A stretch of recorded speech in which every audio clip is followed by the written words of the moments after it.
All Hey, right. Tanya. Tanya, quick Hey, question. Terrence. Yeah, what's going on? Um, to be like, if I want to sell a property, commercial property in Texas, shouldn't I be licensed in that state, or I would just have to go through Cliff, like you said? I thought I thought I I would have to be think, licensed in a state.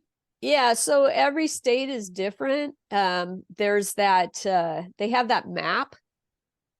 And forgive me, I don't really pay as much attention to the property side of things as I probably should, simply because most of what I'm selling is businesses and I'm not usually doing, real estate deals outside of the state. So I if you have, a real estate deal in Texas, first thing I would do is pick up the phone and call Cliff and just say, hey, I have an opportunity for a real estate deal in Texas, and what is your what are your guidelines? Because every broker is different.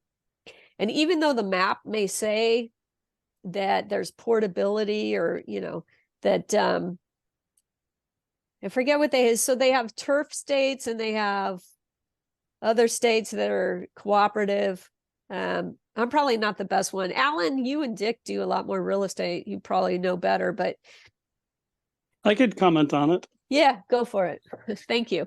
Yeah, they have something called an out-of-state licensee chart, and sometimes it's reflected on maps. And you can Google on the internet and find this. And essentially, each state has its own rules out of their regulations, their annotated code that says what you can and can't do.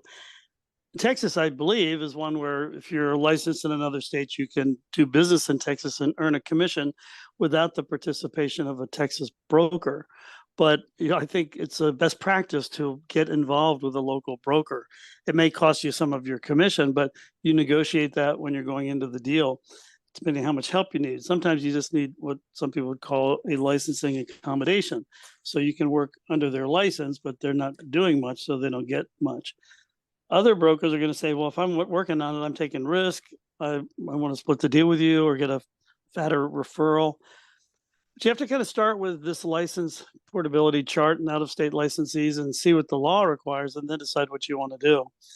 But I've no qualms. I've worked in 20 states, and oftentimes I do find a cooperating broker, and sometimes I'm willing to go in and do it on my own. Some of them don't allow you to travel or step foot in the state. So it seems kind of strange, but that's why you've got to look at all the different laws. Like if you do step foot in the state, you might be disqualified from being able to sue to collect your commission.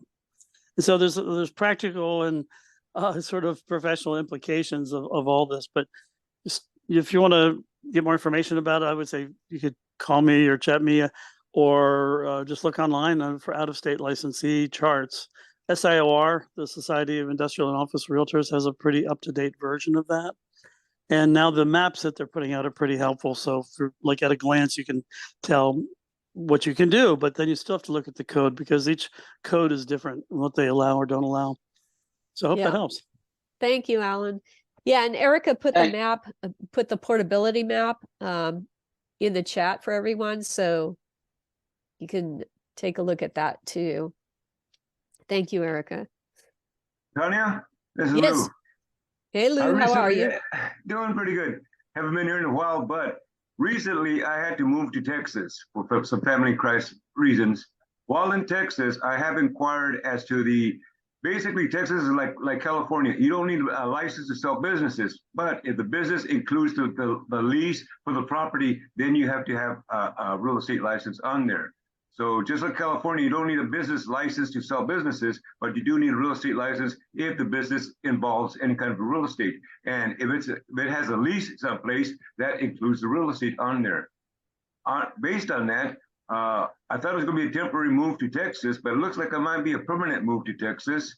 I'm still licensed in California, and I have businesses I'm selling in California, but it's going to be a little bit difficult for me to be doing this online. So I might be talking to you later on about taking over some of my listings.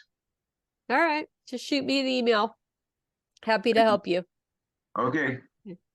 And just to clarify though, California does in fact require a license even to sell a business opportunity. It's not just the lease. California does require a license to sell business. Texas does not, but like you said, if then you can't be involved in any lease assignment or anything having to do with the real estate unless you have a real estate license. Exactly. And the bad part about it is, even though I'm a broker in California, I can't transfer my broker license to Texas. I have to be an agent in Texas for 5 years before I can even apply to be a broker. Oh, So, wow. Yeah, that was a setback. It's like, oh, wow. So right now, I'm just considering myself a business consultant, telling people how to prepare the business for an exit. Well, there you go.